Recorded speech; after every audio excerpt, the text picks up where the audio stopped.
오늘은 전도서에 대해서 우리가 알아보겠습니다. 우리가 지난주에 잠언을 봤죠. 잠언을 통해서 하나님께서 우리에게 허락하신 이 땅에 어떻게 살아야 할 것인가라는 지혜, 특별히 하나님을 경외하는 것이 정말로 사람의 본분이다라는 그런 말씀을 주시면서 이 땅의 사람으로서 살아갈 도리에 대해서 말씀해 주었잖아요. 그러니까 여러분 잠언을 읽으면 어때요? 나도 이렇게 살아야 되겠다. 이런 각오가, 결단이 막 서잖아요. 그런데 여러분 전도서 읽어보셨어요? 전도서를 읽으면 왜 헛되다고 합니까? 해 아래에 있는 게 다 헛되대요. 오늘 우리가 읽지는 않았지만 12장 8절 말씀에도 이렇게 말씀하고 있습니다. 전도자가 이르되 헛되고 헛되도다. 모든 것이 헛되도다. 라고 이렇게 말씀하고 있잖아요. 12장 8절. 12장이면 전도서 마지막 장이거든요. 그런데 그 마지막 장에서 이렇게 헛된 것에 대해 말씀을 합니다. 그러면 전도서 1장에서는 무엇을 말씀하고 있느냐? 전도서 1장 2절에 이렇게 말씀합니다. 전도자가 이르되 헛되고 헛되며 헛되고 헛되니 모든 것이 헛되도다. 헛되답니다. 인생이 헛되됩니다. 그리고 여러분 이 전도서를 계속 읽다 보면 헛되다는 말과 함께 또 많이 등장하는 단어가 있습니다. 그 단어가 뭐냐면 해 아래서입니다. 해 아래서. 무려 27번이 해 아래서가 등장을 하고 있어요. 이 해 아래서라고 하는 표현을 우리는 보면 예수를 믿지 않는 죄악 가운데 영원한 죽음을 향해 달려가는 사람들의 삶에 대해서 그들이 속한 세상을 해 아래라고 표현을 하고 있습니다. 그리고 이 해 아래의 삶은 1장에서 처음 시작하면서 또 마지막에 헛되다는 것을 계속해서 말씀을 해주고 있는 것입니다. 이 세상의 삶은 헛된 것입니다. 그런데 이 헛된 것에는요, 우리 세상 사람들이 추구하고 있는 것들 있잖아요. 세상 사람들이 무엇을 좋아합니까? 여러분 좋아하는 것들 있잖아요. 돈 좋아하죠. 돈을 좋아하는 거. 그런데 그 돈도 헛되됩니다. 또 우리는 뭐예요? 건강. 건강 중요하잖아요. 건강. 그런데 그 건강을 추구하는 그 자체도요. 헛된 거예요. 계속해서 가다 보면 헛된 것이다라고 말을 하고 세상의 권력이나 명예나 부도 다 어때요? 결국에는 헛된 거예요. 심지어는 많이 공부하는 것도 헛되대요. 공부 많이 하지 말래요. 학생들 보면 좋다. 공부 많이 안 해도 된다는데 성경이 그렇게 말을 하는데 근데 그게 좋아할 게 아니에요. 그런데 책을 많이 쓰는 것도 끝이 없고 오늘 본문에 그렇잖아요. 많이 공부하는 것도 피곤한 거예요. 성경이 그렇게 얘기해요. 그런데 이런 말들은 다 어디에 사는 사람들? 해 아래에 사는 사람들의 삶이라는 거예요. 그러니까 예수 믿지 않는 세상 사람들의 삶이 바로 이런 거예요. 그들이 돈을 열심히 법니다. 내가 좋은 아파트, 수도권에 사는 사람들 평균 아파트 값이 얼마인지 아세요? 9억 5천이랍니다. 9억 5천. 와, 그럼 이 여수에서 오면 아파트 몇 채 값이에요. 그죠? 요즘에 여수에도 비싼 아파트가 많이 생겼지만 그래도 평균 아파트 값이 9억 5천이래요. 여기 청솔은 1억인데 청솔 9채 살 수 있는 돈이에요. 그럼 평생 벌어봐야 9억을 벌 수 있을까요? 자녀들 키우면서. 그러니까 평생에 자기 집 갖는 게 목적으로 그렇게 살아가는 사람들이 있어요. 그것을 위해서 먹고 싶은 것도 절제하고 여행도 절제하고 그렇게 살아갑니다. 언제 될지도 모르는 그 집장만을 위해서, 내 집장만을 위해서. 참으로 어리석죠. 우리의 내일은 우리 것입니까? 하나님께 속해 있는 것입니다. 오늘 이후에, 이 미래에, 당장 1분 후에, 1시간 후에, 몇 시간 후에 어떤 일이 일어날지 우리는 알지 못하는 사람들입니다. 그런데 장래 9억 5천짜리 그 집을 마련하기 위해서 지금 내가 하고 싶은 거 참으면서 그렇게 살아간다? 정말 헛된 것이라고 생각을 합니다. 그러니까 세상 사람들의 그 삶이 헛된 거예요. 어떤 사람들은요, 이번에 총선, 국회의원 선거 있었잖아요. 그런데 보니까요, 5번이나 낙선하면서도 6번 도전한 사람이 있더라고요. 대단합니다. 10번째가 안 나. 링컨도 굉장히 선거를 많이 치렀다고 하지만 포기하지 않고 그렇게까지 합니다. 무엇을 위해서? 배지 하나 달아보겠다고. 금배지를 달아서 어떻게 하겠다고. 정말 그 시민들을 위해서 그렇게 섬기고 봉사하고 싶어서 그 금배지를 원할까요? 물론 대부분의 국회의원들은 그런 마음이 있습니다. 그러나 소수의 국회의원들은 자기의 영달을 위해서 그런 국회의원을 하고 싶은 사람들이 있거든요. 그것이 물론 어떤 목표를 가지고 살아간다라고 한다면 그 인생이 무의미하진 않아요. 왜냐하면 그 목표를 가지고 사는 그 삶이 그것을 위해서 절제하고 시간을 아끼고 열심히 살아가는 그 인생 자체가 그 사람에게는 행복할 수 있어요. 그 사람에게는. 그러나 우리가 결국을 알잖아요. 그렇게 열심히 노력해서 금배지를 단들, 그렇게 열심히 일해서 내 집을 장만한들, 그 기쁨이 얼마나 가겠느냐는 거예요. 헛된 것입니다. 헛된 것입니다. 그래서 사람들은 행복이 어디냐, 이 세상 해 아래에 있는 사람들의 진정한 행복이 어떤 것이냐라고 하면서 전도서의 지혜자는 이렇게 말을 합니다. 내가 먹고 싶은 거 먹는 그 기쁨, 내가 하고 싶을 때 하고 즐기고 싶을 때 즐기고 희락을 추구하는 그 작은 기쁨이, 그 기쁨을 쫓는 인생이 행복한 인생이다 라고 전도서는 얘기를 합니다. 여러분 이 말에 공감하십니까? 공감하십니까? 헤아레스? 그렇게 하면서 요즘 소확행이라는 말을 알죠. 소소하지만 확실한 행복. 그 소확행을 위해서 세상에 헤아려 있는 사람들은 그 소확행의 기쁨을 찾고 있습니다. 행복해하고 있습니다. 오늘 내가 맛집을 찾아가서 먹는 거 좋아하시는 분들은 내가 맛집을 찾아가서 그 맛집의 음식을 먹는 행복. 그러니까 그 행복을 위해서 어때요? 그 맛집은 줄을 길게 서 있음에도 불구하고 그 기다린 그 자체가 좋은 거예요. 놀이공원에 가서 내가 좋아하는 놀이기구를 타려면 보통 적게는 30분, 많게는 1시간 이상을 기다립니다. 그런데 정작 그것을 기구를 타는 시간은 10분이 되나요? 5분이나 되나요? 굉장히 짧아요. 그럼에도 불구하고 그것을 기다리는 이유가 뭐예요? 그것을 타면 좋으니까. 그게 소소한 그렇지만 확실한 행복인가? 내가 좋아하는 것을 할 때 느끼는 행복들. 그러니까 세상 사람들은 그런 행복을 추구하는 거예요. 열심히 일할 때 어떤 것을 성취할 때 어때요? 기쁨이 있잖아요. 그러니까 그 기쁨을 누리기 위해서 내가 오늘 노력을 하는 거예요. 그러니까 일하는 행복이 있어요, 없어요? 있는 거예요. 그런 작지만 우리 일상 속에서 주어지는 소소하지만 확실한 행복, 소확행을 전도서는 진정한 행복이다라고 말을 하지만 그것은 다 어디 아래에 있는 사람들의 삶이라는 거예요? 해 아래에 있는 사람들의 삶이라는 것입니다. 하지만 해 아래에 있는 사람들은 아무리 그들이 소확행을 그 삶을 산다고 해도 그 끝은 뭐예요? 헛되다라는 것입니다. 이게 전도자의 말이에요. 지혜자의 말이에요. 그러니까 우리가 잠언을 읽으면 그 말씀이 옳다 하면서 이렇게 해야 되겠다라고 했던 우리가 전도서를 딱 보니까 헛되대요. 다 헛되대요. 어떻게 보면 상반된 것 같은 그런 성경입니다. 그런데 어때요? 우리는 잠언만 읽어서는 안 됩니다. 전도서를 읽어서 우리가 예수 믿기 전에 우리의 삶이 이런 삶이었다는 것을 깨달아야 합니다. 그리고 예수 믿지 않는 사람이 지금도 이런 헛된 것에 목숨을 내놓고 그렇게 살고 있다는 것을 우리가 알아야 합니다. 그리고 그들을 불쌍히 여겨야 함을 여러분 믿으시길 바랍니다.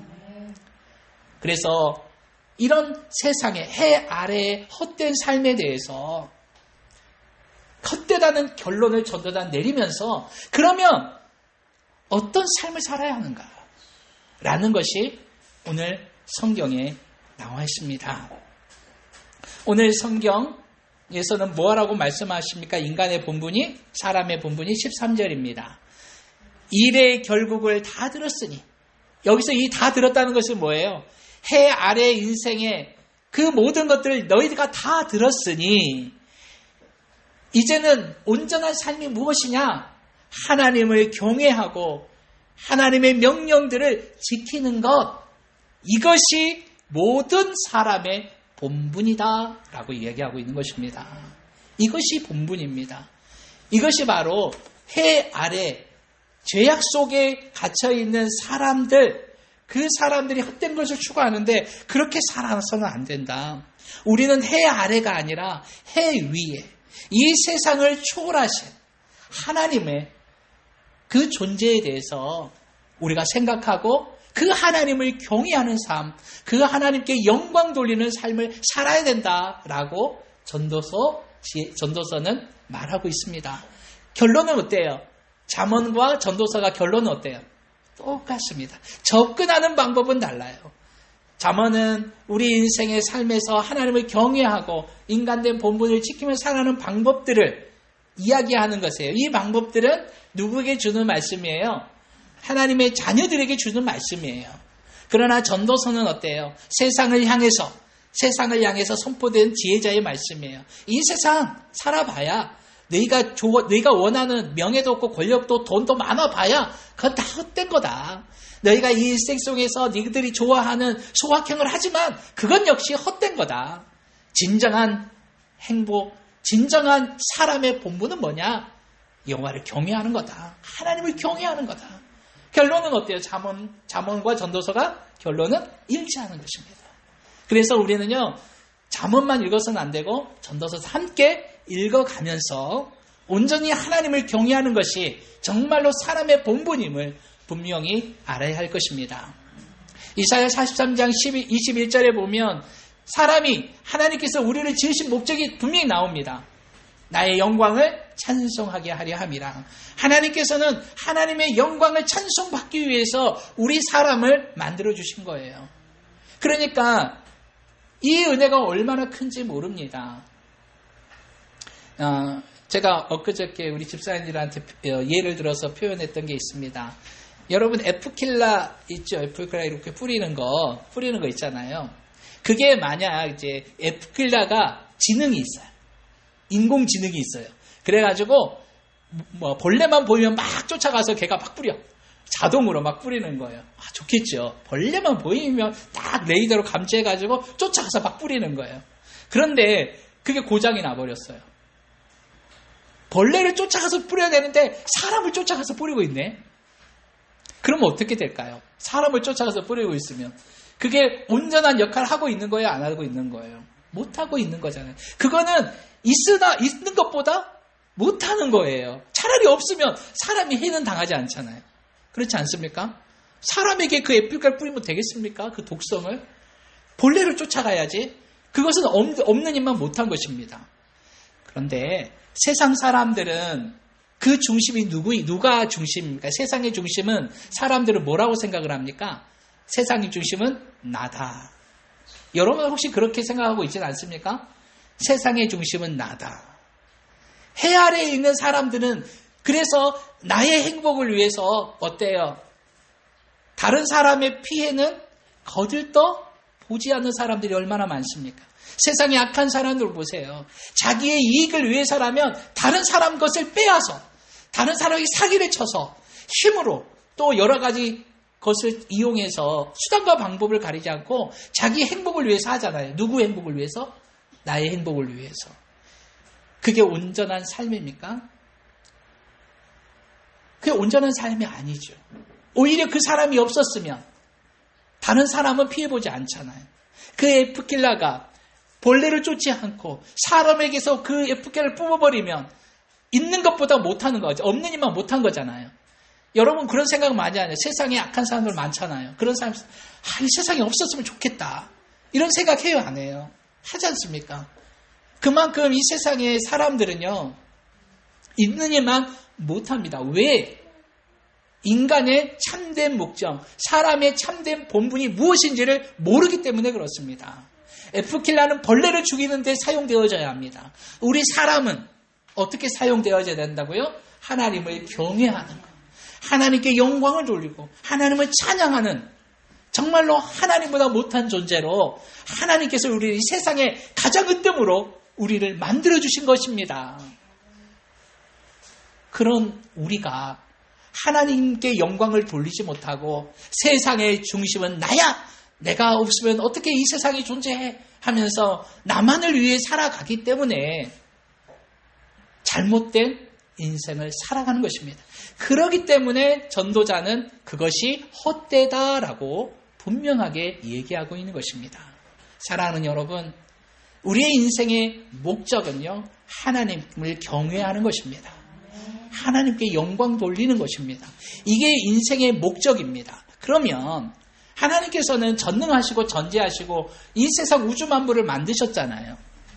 그러면 하나님께서 만드실 때 그냥 말 잘 듣는 로봇처럼 만드셨으면 얼마나 좋을까, 그죠?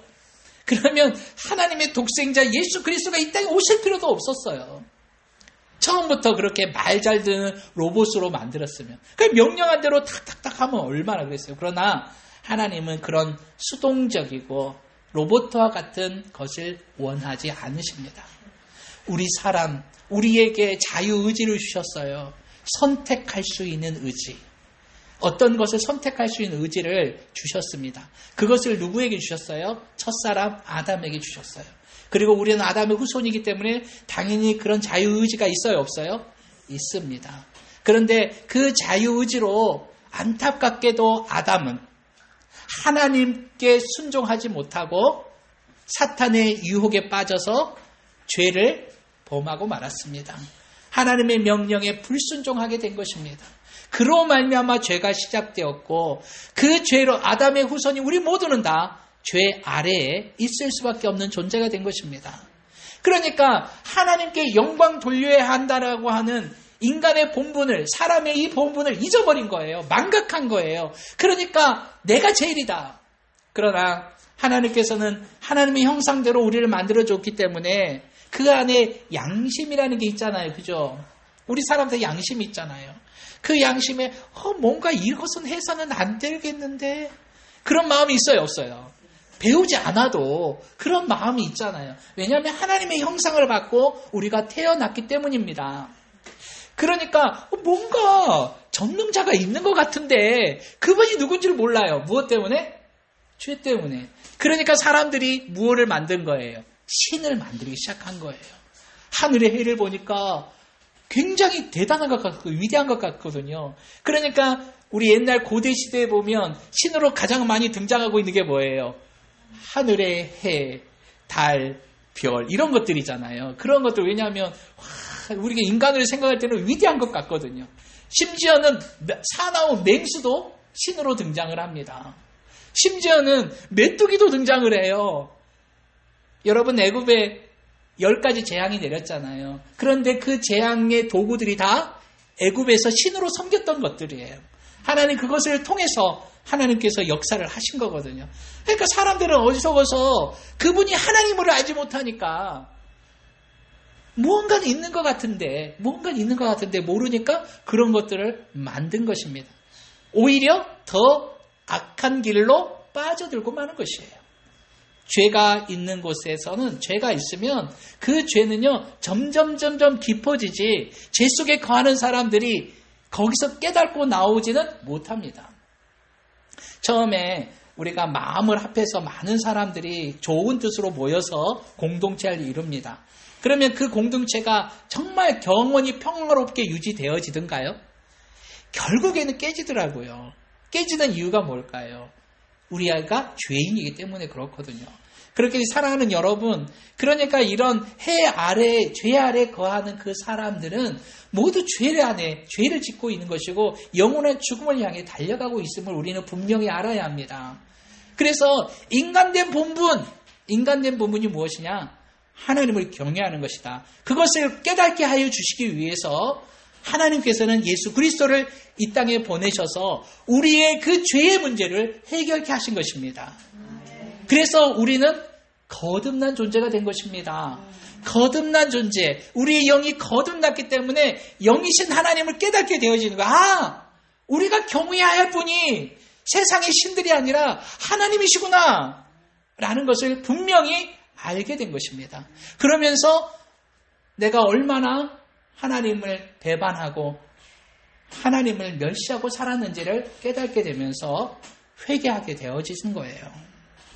하나님의 놀라우신 은혜가 무엇인지를 분명히 깨닫게 되어지는 것입니다. 그래서 하나님께서는 이렇게 아담에게 주셨던 그 자유의지를 통해서 우리가 자발적으로 하나님을 찬양받으시기를 원하십니다. 하나님을 찬양하기를 우리 사람이. 그래서 하나님은요, 우리 예수 믿는 사람에게 믿음의 선물을 다 주시잖아요. 믿음의 선물을 다 주시면 그 선물이 뭐라고 했어요? 성령이라고 했거든요. 성령이 우리 안에 탁 오면 믿음이 씨앗이 뿌려지고 그것이 싹을 틔웁니다. 우리 믿음의 싹을 틔지만 그 싹은 어때요?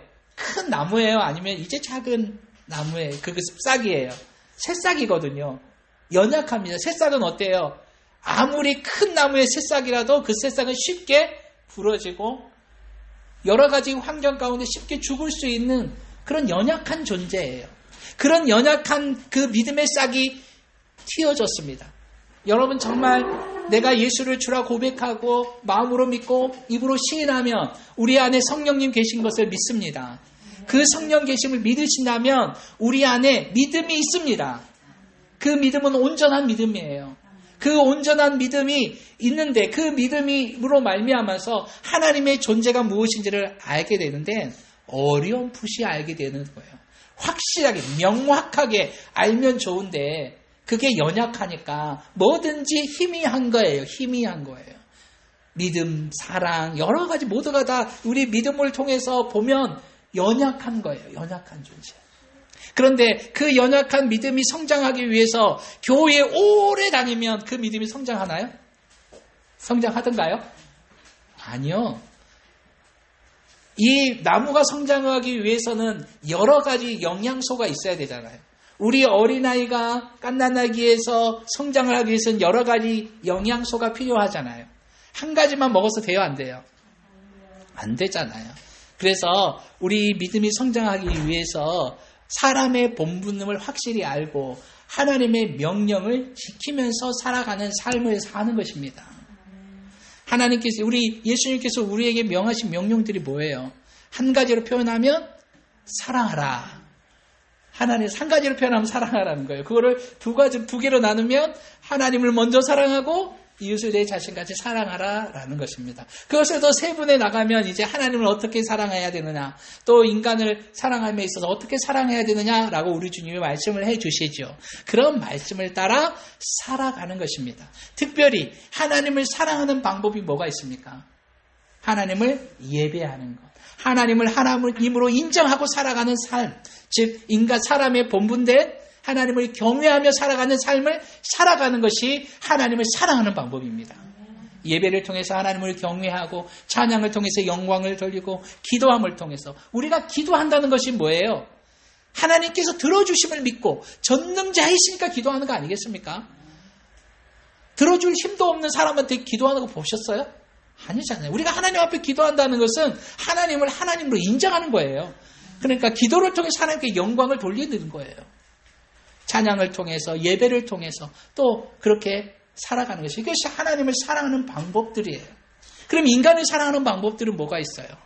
인간을 사랑하는 사람을 사랑하는 가장 큰 방법은 뭐냐? 그 사람을 위해서 중보자가 되어주는 거예요. 축복의 통로가 되어주는 거예요. 예수 믿지 않는 자들에게 그 영혼을 위해서 우리가 하나님께 기도하면 우리는 하나님의 자녀이기 때문에 우리의 기도를 하나님 들으시는 거예요. 그래서 사도 바울이 주 예수를 믿으라. 그리하면 너와 내 집이 구원을 받으리라 라고 말씀하는 것입니다. 예수를 믿으면 나뿐만이 아니고 우리 집도 구원을 받을 수 있는 거예요. 왜요? 우리가 구원을 받고 내가 먼저 구원받고 그 구원받은 은혜를 가지고 하나님을 경외하는 마음, 사랑하는 마음을 가지고 그 영혼을 위해서 기도할 때 하나님 그 영혼의 우리의 그 기도를 들으시는 것입니다. 그래서 우리가 사람을 사랑하는 가장 큰 방법이 뭐냐?